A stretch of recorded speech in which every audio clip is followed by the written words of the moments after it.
बिस्मिल्लाहिर्रहमानिर्रहीम। अस्सलाम वालेकुम students. Dear students, last lecture में आपको ये बताया था कि लॉ ऑफ कोसाइंस क्या है और वो कौन से केसेस हैं जिनमें हम लॉ ऑफ कोसाइंस को यूज़ करते हैं ट्राइंगल को सॉल्व करने के लिए, या फिर ट्राइंगल के अननोन एलिमेंट्स में से कोई एक एलिमेंट कैलकुलेट करना है या आपने सारे एलिमेंट्स कैलकुलेट करने हैं उसमें।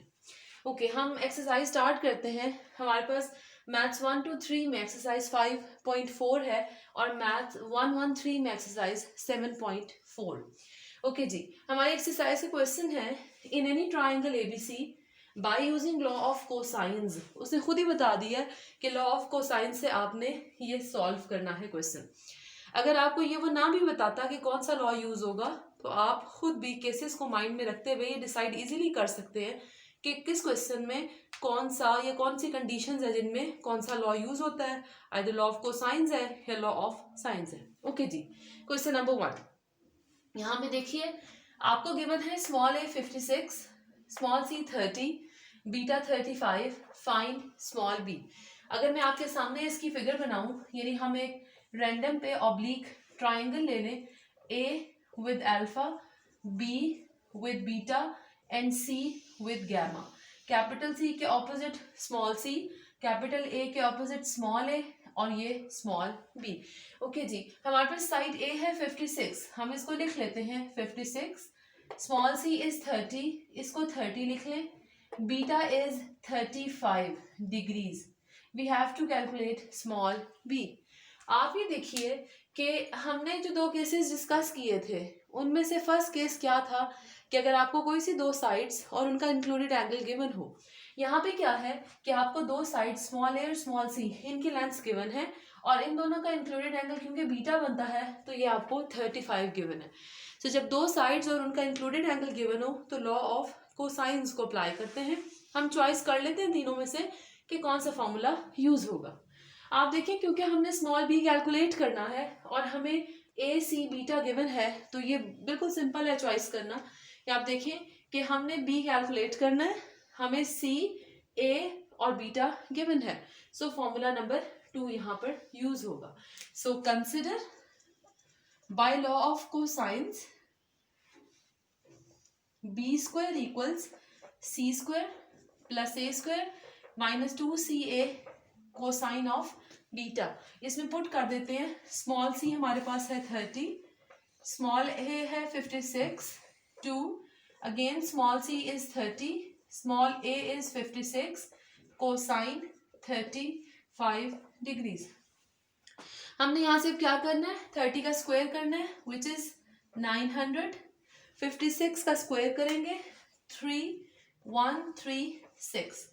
ये जो आपके पास प्रोडक्ट है 4 एक्सप्रेशंस का, इसको हम इकट्ठा कैलकुलेटर पे लिख लेते हैं।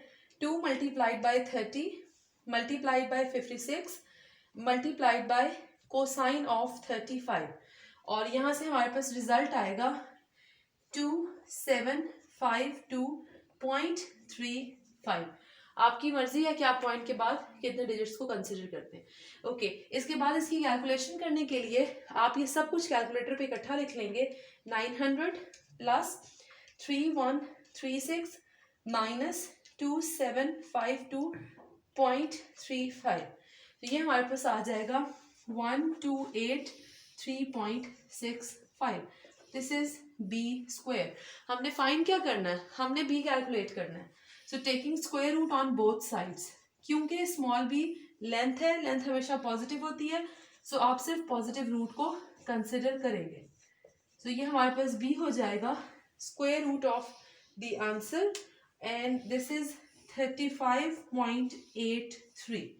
सो ये हमने स्मॉल b कैलकुलेट कर लिया है। अब हमें क्वेश्चन में उसने ये नहीं कहा था कि हमने ट्राइंगल पूरी सॉल्व करनी है, हमने सिर्फ एक एलिमेंट को कैलकुलेट करना था और वो हमारे पास अननोन स्मॉल b था जो उसने कहा है फाइंड करने को, वो हमने फाइंड कर लिया with the help of law of cosines.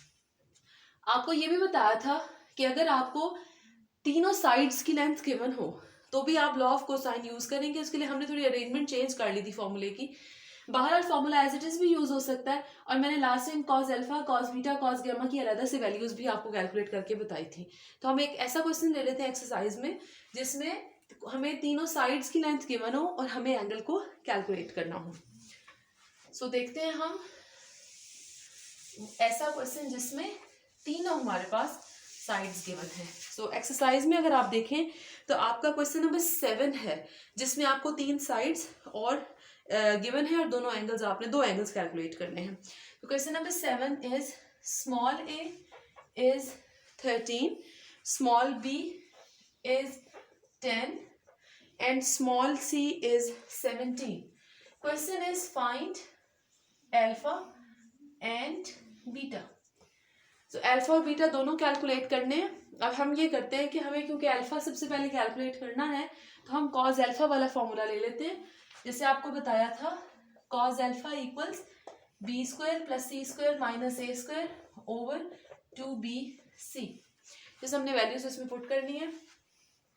b हमारे पास है 10 square, small c is 17 square, small a is 13 square, 2b is 10 and c is 17।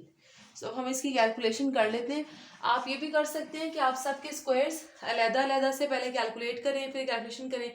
ये भी कर सकते हैं सब कुछ इकट्ठा कैलकुलेटर पे लिखें।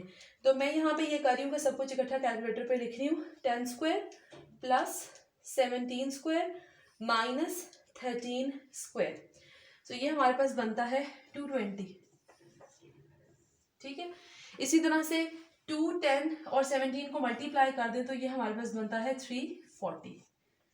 अब इसको डिवाइड कर लेते हैं। 220 डिवाइडेड बाय 340। सो यहाँ से आ जाएगा 0.6471।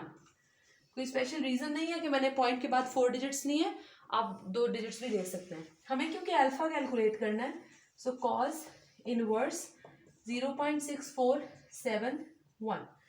मैं यहीं से कर रही हूँ शिफ्ट कॉस ऑफ आंसर। तो ये हमारे पास हो जाएगा 49.68 डिग्रीज। आप इसको मिनट सेकंड्स में कन्वर्ट कर सकते हैं। आपने जस्ट जब आपके पास ये रिजल्ट आ जाए तो इस की को प्रेस कर देना है तो ये मिनट सेकंड्स में भी कन्वर्ट हो जाएगा पॉइंट वाला पोर्शन। बहरहाल इसको ऐसे भी रखा जा सकता है। ये अल्फा कैलकुलेट हो गया। इसके बाद दूसरा बीटा फाइंड आउट करना है हमें। तो बस बिल्कुल यही प्रोसीजर होगा। जैसे आपका फॉर्मूला चेंज हो जाएगा, मैं आपको फॉर्मूला बता रही हूँ, फिर आपने इसी प्रोसीजर को फॉलो करते हुए फॉर्मूले में पुटिंग करनी है। A square plus C square minus B square over 2ac। उसी तरीके से आप ABC की वैल्यूज पुट करें, कैलकुलेशन करें, कॉज इनवर्स करें, आपके पास बीटा आ जाएगा। तो ये था लॉ ऑफ कोसाइंस को अप्लाई किस तरह से करना है। नेक्स्ट लेक्चर में इंशाल्लाह हम नेक्स्ट एक्सरसाइज को देखेंगे। Thank you so much.